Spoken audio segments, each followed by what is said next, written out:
Quando a gente está aqui no Formar Direitos, pessoal, a gente está justamente aprendendo o quê? Quais são os nossos direitos? Quais são as histórias das nossas lutas, né? Como é que a gente pode, informado, conscientizado, formado, por isso o nome é formar, tá? Lutar melhor e ir para cima do Estado para a gente poder alargar, entendeu? As vitórias da classe dominada. Temos muito o que fazer. A gente está só começando, entendeu? E é altos e baixos, tá? Altos e baixos. Você tinha lá os governos Lula, Dilma, daqui a pouco você vê o governo Temer, o governo Bolsonaro, e esses últimos governos foi para desmontar o Estado. Toda vez que o Estado diz a seguinte, ó, eu vou atender a população trabalhadora, a população que está lá na base produzindo riqueza, o Estado diz não, a gente tem que atender a classe dominante, porque é ela que produz riqueza nesse país. É mentira. Quem não trabalha com a mão na enxada não produz riqueza. O cara que está lá no escritório, ele não está produzindo riqueza. O patrão que está aqui em Manaus, ele não está produzindo riqueza. Você está produzindo riqueza. Você está produzindo riqueza para ele. Tá entendendo? Diz assim, mas porra, Jesus, como assim? Eu tô lá na minha terra indígena, eu não tenho patrão. Não, é evidente, você não tem patrão, graças a Deus, tá? Mas você está produzindo riqueza. Quando você pega a sua macaxeira, vai vender lá na feira de Manicoré, ou vai vender lá na Auxiliadora, ou você vai vender lá na Lábrea, você está produzindo riqueza. Só que essa riqueza está sendo apropriada por alguém, entendeu? Desde o capitalistazinho pequenininho, porque tem capitalistazinho pequenininho, tá? Até o capitalistão lá em cima. Todo mundo está acumulando riqueza à custa do teu trabalho. Tanto é que você bota, antigamente, sei lá, ano passado, retrasado, a saca de macaxeira estava R$ 60, entendeu? Ele vai transformar isso daí em farinha, vai vender a saca por... Ou seja, tu está produzindo riqueza. E o capitalistazinho, ele está se apropriando da tua riqueza. E o capitalistazão, ele vai lucrar em cima do teu trabalho, em cima do capitalistazinho, que é um otário, entendeu? Então, pessoal, essa é que é a nossa tarefa, é alargar o espaço das populações extrativistas, das populações indígenas, quilombolas, em se falando de estado do Amazonas, dentro do estado brasileiro, para que a gente possa conquistar tudo aquilo que é merecido e que é devido aos trabalhadores e às trabalhadoras desse país, entendeu? Que é a saúde, que é a educação, que é o território, que é o financiamento, tá certo? Que é a segurança nos territórios, entendeu? Tudo que for de conquista é sempre à custa de muita luta, é sempre à custa de muito esforço. Mas a gente tem que botar isso na cabeça. Percebe? Percebe comigo. Como é que se veste um vereador? Eu fui num evento que tinha um monte de vereador, aquele evento famoso, né, Silvia? Né? Aí eu fiquei reparando isso, os vereadores e o prefeito na mesa. Como é que eles estavam vestidos? Não estavam vestidos como vocês, estavam vestidos com roupas muito boas, muito caras, relojão de R$ 100 mil. Isso tinha lá. Então, a gente conhece direitinho quem são esses caras. E aí tem uma coisa que eu quero dizer para vocês, é o seguinte, o teu interesse não é o mesmo interesse desses caras. Qual é o teu interesse como classe, como liderança ribeirinha, liderança indígena, liderança quilombola? Qual é o teu interesse? E qual é o interesse coletivo? O teu interesse é o teu interesse pessoal ou o teu interesse é resultado do interesse coletivo? Então, o interesse é um, o interesse da classe dominante é outro. O interesse da classe dominante é dominar. E qual é o nosso interesse? Se o interesse da classe dominante é dominar, qual é o interesse da classe dominada? Entendeu? É isso que a gente tem que botar na cabeça.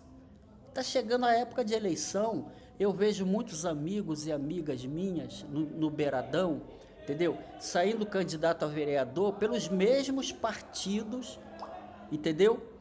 Que são dirigidos pelo agronegócio.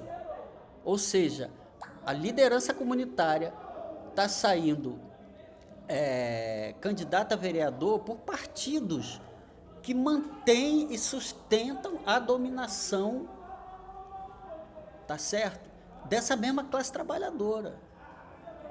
Então, quando você vê lá em Manicoré, quando você vê lá em Humaitá, quando você vê lá no Careiro, quando você vê vereador, prefeito, se pergunte, toda vez que você sentar com a autoridade, se pergunte qual é o interesse dele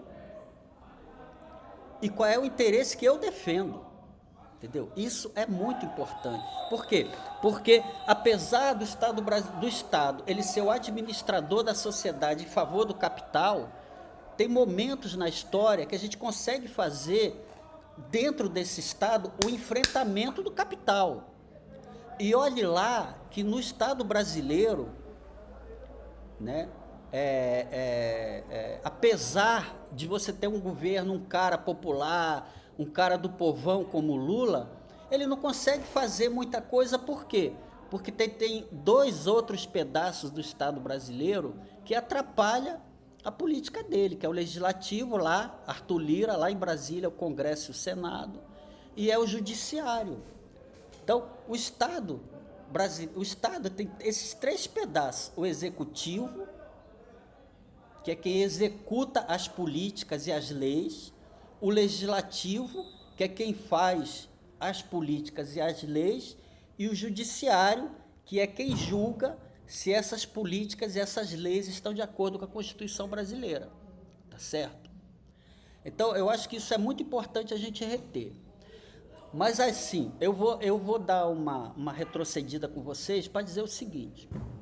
Então, o Estado brasileiro, ele foi sendo formado, ele sempre a favor da classe dominante, babá.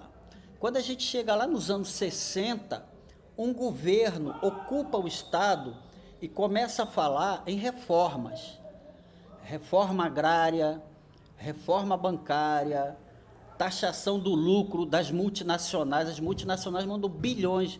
Trabalho aqui, polo industrial de Manaus, mas os bilhões vão lá para fora do Brasil. Esse governo, nos anos 60, um presidente chamado João Goulart, ele começou, e aí a massa começou a crescer. Os trabalhadores viram o seguinte, que nem hoje em dia, lá hoje ocupa o Estado um governo que é a nosso favor. Ocupa o Estado um governo que é a nosso favor. E o povo começou a se organizar. Os sindicatos, Confederação Geral dos Trabalhadores, Movimento dos Agricultores Sem Terra, a luta pela reforma agrária, a luta pela reforma urbana, que tem a reforma agrária e a reforma urbana. Reforma agrária é terra no interior, reforma urbana é terra na cidade do favelado, que ele também é um sem terra, filho da puta. Tá entendendo? E aí o que acontece? Vai. Em 64, a classe dominante dá um golpe e instaura uma ditadura no Brasil. Tá entendendo? Não tenho saudades da ditadura. Eu vivi na época da ditadura, eu tenho 61 anos, eu era novo naquela época, claro, né? Então, os caras implantaram uma ditadura por quê? Para poder frear o avanço das reformas populares propostas por aquele governo. Uma ditadura que durou 21 anos. Muita repressão, todas as organizações populares, elas foram dissolvidas. 3 pessoas conversando na rua podiam ser presas, e os caras começaram a dizer: olha, nós fizemos isso para livrar o Brasil do comunismo. É a mesma coisa que o Bolsonaro diz hoje. Aí você disse: o José é contra o Bolsonaro, o José é petista. Eu me desfiliei do PT em 97, faz muitos anos. Tive meus motivos, mas eu não sou filiado a partido político nenhum, entendeu? Eu sou pela razão, pela história e pela ciência, entendeu? É por isso que eu estou falando aqui com vocês, né?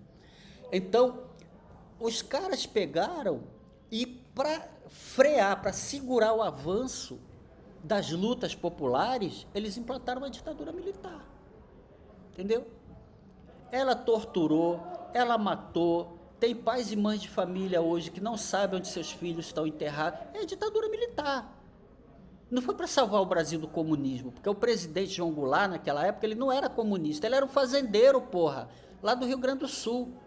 Eles usam essa história de comunismo que é para justificar o ataque ao avanço das forças dos trabalhadores e das trabalhadoras. É para isso. Tá vendo? O Estado tinha um governo, né? Tinha um governo que era mais sensível ao povo, às reivindicações das classes populares, né? Era mais aliado do povo. Esse governo foi destituído e tomou conta do Estado um outro governo, um governo ditatorial de extrema-direita. Tá certo? E que não tem essa história de comunismo, não. Esse pessoal fala de comunismo, nem sabe o que é comunismo. Por exemplo, eles não sabem que os pais de vocês, os avós de vocês, viviam em comunas. Se tem gente que é comunista, são os avós e bisavós de vocês. Eles eram comunistas. Sem saber, né? Mas por quê? Porque a terra era comum, o trabalho era comum, a luta era comum, tudo que é comum, terra comum, trabalho comum, entendeu? Então, eles viviam no comunismo, tá certo? Eu acho isso muito engraçado, muito, muito. Porque eu vejo, por exemplo, dia desse eu estava vendo lá o pessoal lá do TUC do Rio Manicoré. Cléia, Marilurde, Seu Valdo, a direção da associação. Eles fazem a gestão coletiva do território. Eles vão fazer um acordo de pesca para eles poderem, o conjunto, o coletivo, ganhar dinheiro com a pesca, com o turismo, com a farinha, com a castanha, com o açaí. Mas vê que tudo isso é trabalho comum, tudo isso é discussão coletiva, como era no Quilombo dos Palmares, como era na época da cabanagem, como era lá com Antônio Conselheiro, lá no Canudos, entendeu? A terra coletiva, o trabalho coletivo, comum, comunismo, entendeu?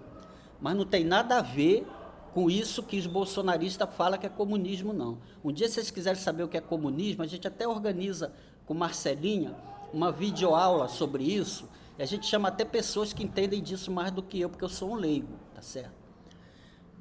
Então, pessoal, essa é a nossa luta, é alargar o espaço de direitos dos povos tradicionais e dos indígenas